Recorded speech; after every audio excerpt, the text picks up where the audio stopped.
The small town of Ravenswood was never the same after the night the children disappeared. It was a typical summer evening, with the sun setting over the horizon and the crickets chirping in the fields. But amidst the peaceful atmosphere, a sense of unease settled over the residents of Ravenswood. 12-year-old Tommy Jenkins was one of the children who vanished that night. He had been playing in the woods with his friends, exploring the old abandoned mine on the outskirts of town. The mine had been closed for decades, but the kids loved to sneak in and explore its depths. As the sun began to set, Tommy's friends decided to head back home, but Tommy wanted to stay and explore some more. He convinced his friends to leave him behind, promising to meet up with them later. As the darkness fell, Tommy found himself alone in the mine. He fumbled in his backpack for his flashlight and turned it on, casting a weak beam of light down the tunnel. The air was thick with dust, and Tommy could hear the sound of scurrying rodent coming from the depths of the mine. As he made his way deeper into the mine, Tommy started to feel a creeping sense of dread. He couldn't shake the feeling that he was being watched, and the darkness seemed to be closing in around him. Suddenly, Tommy heard a faint whispering in his ear.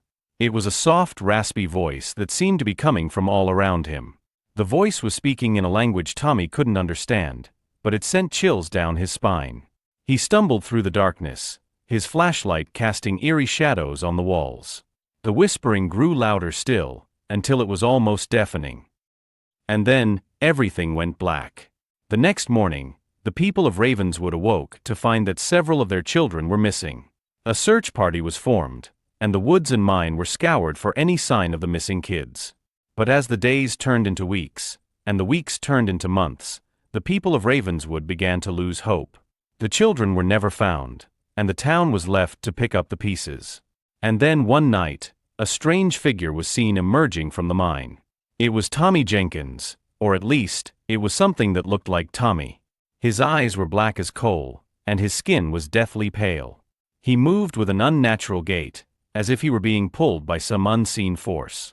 The people of Ravenswood were shocked and terrified as Tommy stumbled through the streets, his eyes fixed on some point in the distance.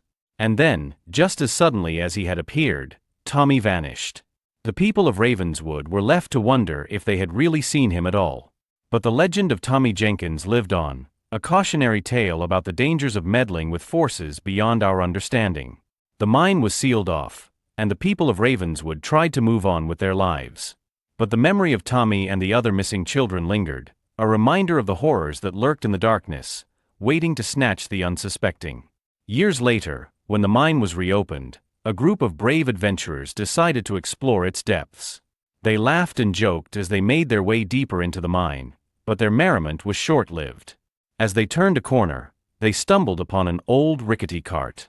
And sitting in the cart, his eyes black as coal, was Tommy Jenkins. The adventurers froze in terror as Tommy's eyes locked onto theirs.